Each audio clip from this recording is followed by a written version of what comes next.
बिस्मिल्लाहिर्रहमानिर्रहीम। अस्सलाम वालेकुम नाज़रीन, मैं हूं आपका होस्ट, आपका दोस्त नासिर महमूद अपने नए व्लॉग के साथ। नाज़रीन, आपने जैसे कि सुन लिया होगा, अब तक काफ़ी सारा मेन स्ट्रीम मीडिया पे काफ़ी सारा शोर शराबा मचा हुआ है कि उमर अता बंदयाल साहब जो है वो जाते जाते NRO2 को जो है दफन कर गए या उसकी कब्र खोद गए हैं। ये दफन करना और कब्र खोदने में थोड़ा सा फ़र्क होता है। उसकी वजह यह है कि जो दफन हो जाता है वो फिर वो दफन हो जाता है, जिसकी कब्र खोदी जाती है इसका मतलब कि वो अभी बाहर है। तो ये उस जुमरे में जुमला है।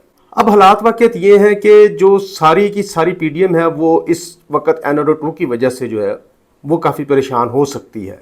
मुझे नहीं लगता वो ज़्यादा परेशान हुए होंगे। उसकी वजह है कि जिनके साथ उसे कहते हैं ना, जिसके नाल रब्बत है उहदे नाल सब वाला हिसाब है। तो PDM के साथ जो हैं वो आपको पता है और जो नहीं है वो आपको पता है। लेकिन इससे हुआ क्या है? इससे हुआ सिर्फ ये है नाज़रीन कि आपको ब्रेकिंग न्यूज़ मिल गई, सुनने के लिए कुछ अच्छी अच्छी खबरें मिल गई और आप कुछ मुतमईन हो गए कि शायद जो कि करप्ट लोग हैं या जिन्होंने करप्शन की हुई है, मुल्क को लूटा हुआ है, उनका जो है NRO2 जो है वो रिवर्स हो गया। अब उनके केसेस चलेंगे और उनको जो है कानून के मुताबिक सज़ा मिलेगी। मज़े आपकी सोच ऐसी है। ऐसा कुछ नहीं होने वाला और ऐसा नहीं होगा, अच्छा हो नहीं सकता। मुझे बताएं कि जब ये केस NRO2 नहीं भी हुआ था, जब ये केस बिल्कुल अपने मंतकी अंजाम पे पहुंचा हुआ था, शहबाज शरीफ साहब का, हमजा शहबाज का, आप जानते हैं माजी के अंदर कि उनको किस तरीके से वहाँ से हटाकर और पाकिस्तान की जो सबसे बड़ी सीट है वज़ीर आज़म उसके ऊपर बिठा दिया गया। और फिर गो कि उनके बेटे को बहुत कोशिश की गई पंजाब के अंदर वज़ीर आला बनाने की और अपने तौर पर उन्होंने बना भी दिया था। तो आप खुद अंदाज़ा करें कि पाकिस्तान में ऐसा हो सकता है जबकि केस अपने बिल्कुल मंतकी अंजाम पे पहुंचा हुआ था। अब लोग ये कह रहे हैं कि ये अता बंदयाल साहब ने जो है वो तारीखी फैसला दे दिया। तारीखी फैसला क्या है? कुछ भी नहीं। अता बंदयाल साहब ने वो किया जो कि एक जज साहब को करना चाहिए था। गो कि थोड़ा सा लेट है लेकिन ठीक है, फैसला आ गया। इस पे इम्प्लीमेंट कौन करेगा? इसके ऊपर जो है वो आगे जाकर परसू कौन करेगा?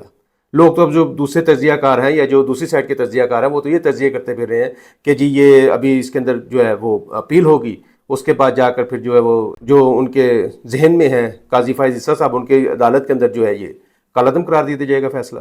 अगर ऐसा हो गया तो, ऐसा ना भी हो तो, ऐसा ना भी हो ना तो भी कुछ नहीं होना।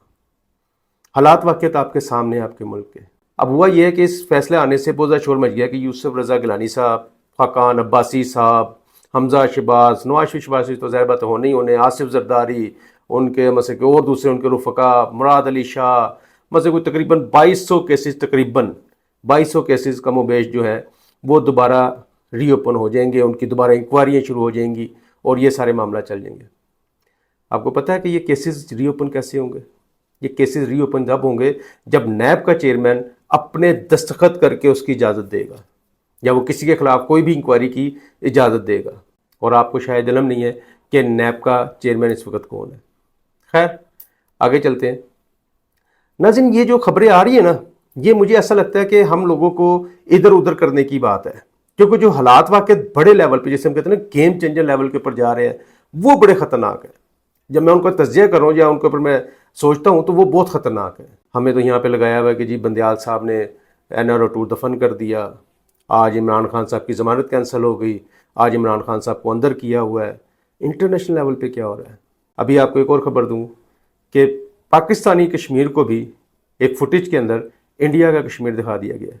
नाज़रीन, उमर अता बंदयाल साहब ये फैसला करके जो है वो मैं समझता हूँ कि गोंगलों से मिट्टी झाड़ कर गए हैं। ठीक है उमर अता बंदयाल साहब, चीफ जस्टिस ऑफ पाकिस्तान, बल्कि ex chief justice of Pakistan, हमें आपका तोहफा कबूल है। अब जो जिम्मेदारी आ रही है वो आ रही है जस्टिस काजी फाइज ईसा साहब के ऊपर। बहुत सारे लोग जो उनके बारे में बातें करते हैं, मैंने हमेशा कहा कि जस्टिस काजी फाइज ईसा साहब से जो जिस तरह की उम्मीदें लगा रहा है वो समझ ले के गलती कर रहा है।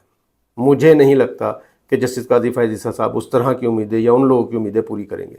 अब ये भी जो केस है ये जस्टिस काजी फाइज ईसा साहब की अदालत में जाने के लिए पर तोड़ रहा है, और बल्कि हो सकता है कि उनका जो सबसे पहला केस हो ही है।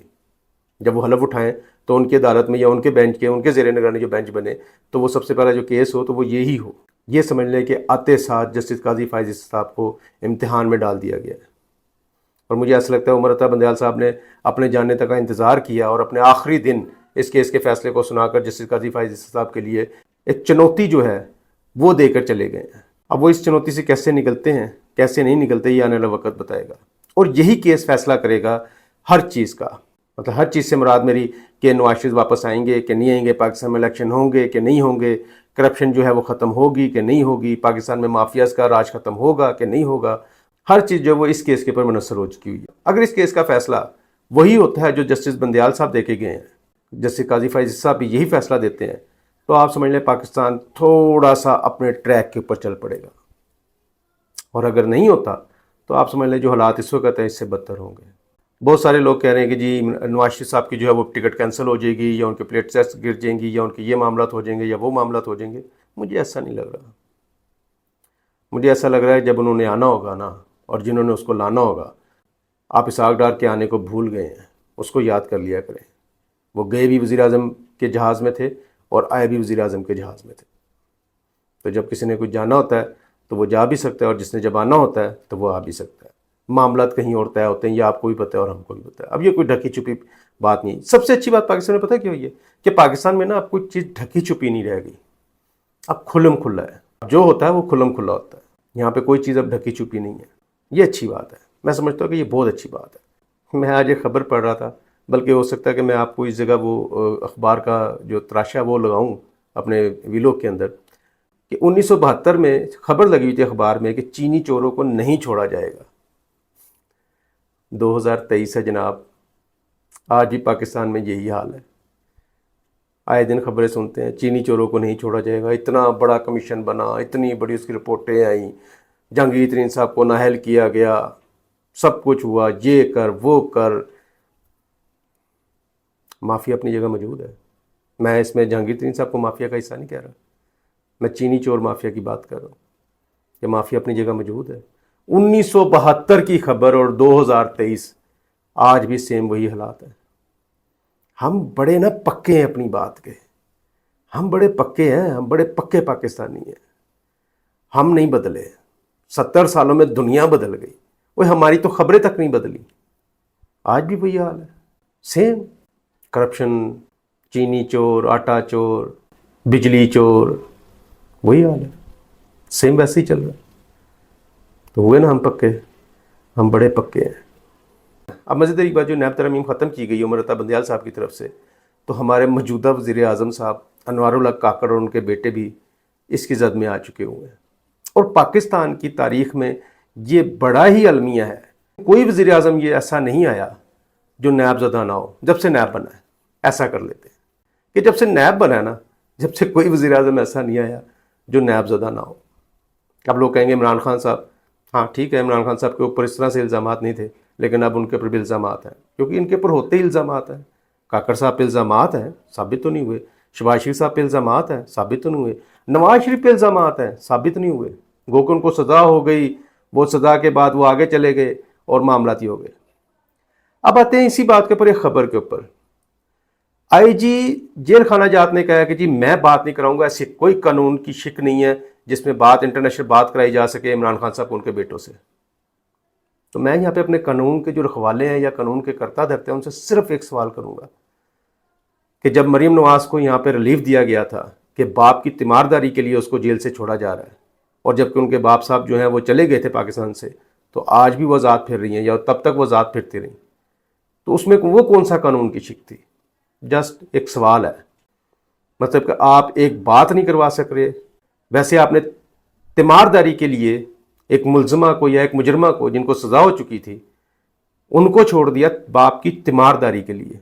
میں نے آج پوچھا بہت سارے لوگوں سے، قانونی ماہرین سے، ایسی تو کوئی شک نہیں ہے کہ جو مجرمہ باپ بیٹی ہو اس کو باپ کی تیمارداری کے لیے جیل سے نکال کر چھوڑ دیا جائے۔ آئی جی جیل خانہ جات یا جیلر صاحب جو ہیں جنہوں نے یہ بات کی ہے، حیران کن ہے، آج انہوں نے ریجیکٹ کر دی بات۔